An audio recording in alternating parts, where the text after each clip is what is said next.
So Jim Vandehei, your latest piece with Mike Allen for Axios is titled Scaling Sin. And in it, you write about what's behind the rise of vices in the U.S., including gambling, cannabis use, and internet pornography. Tell us more. Yeah, I don't mean to be a scold, but if you look at what's happened at the national level and you look at what's happened at the state level, and it's happened very slowly and bit by bit, but suddenly if you're a young person, you can bet on anything, not just sports, you can bet on anything from your phone. You can invest in anything from your phone. You can get not just porn, you can like manufacture your own porn on your phone. And then you can, in most states, go and get weed that's probably 50 times as powerful as the weed when we were young. And little by little, you put those things together and you start to see why that there's a surge in the behaviors that flow from doing those three things. And I don't think anyone set out to necessarily scale sin, but little by little, we're all Las Vegas now. And if you're a state, you have this heavy incentive to allow it because there's a lot of tax revenue that flows from it.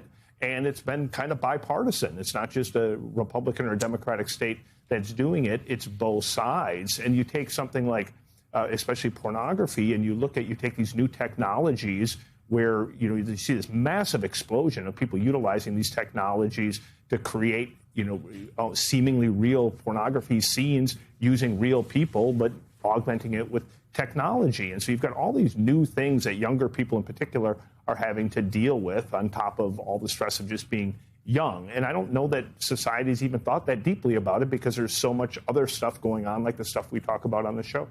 Except this is all devastating to younger Americans. Pornography is devastating to younger Americans. Gambling, devastating to all Americans. But again, early training them to gamble on everything is devastating. And something that's always been a major concern. And I've sounded like a scold for years. In fact, I think I wrote an article in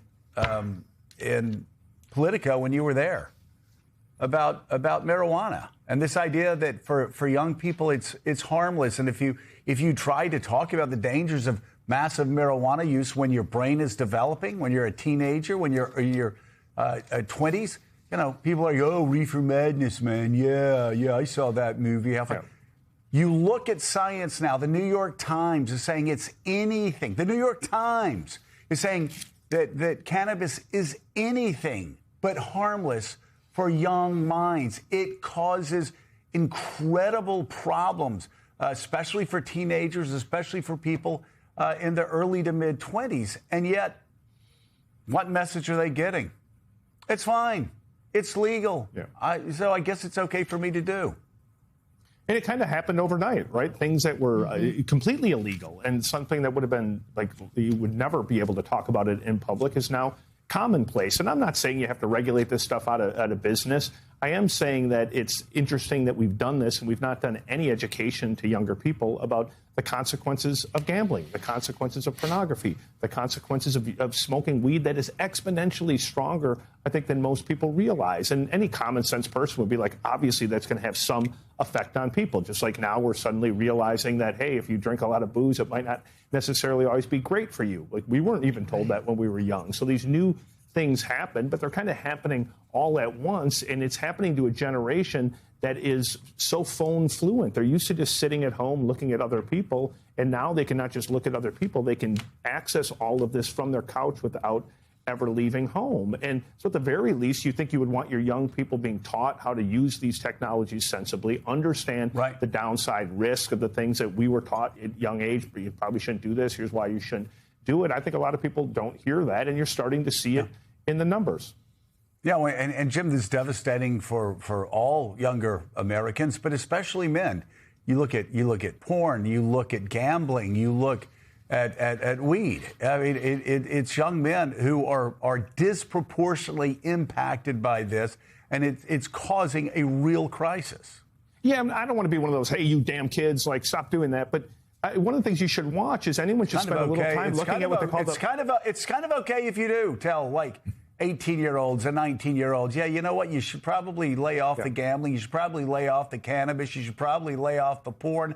It's going to have long-term impacts on you while your brain is developing. These are people that sometimes you wonder whether you should even trust them with car keys, let alone all of this.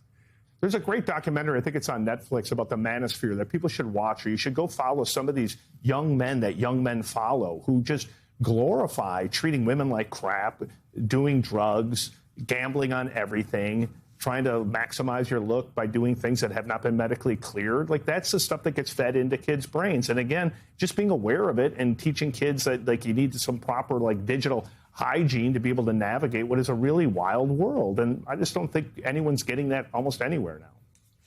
All right, Jim Vandehei with the quote of the morning. We are all Las Vegas now. Great. Thank you very much. You can read the new piece, Scaling Sin. It's online now.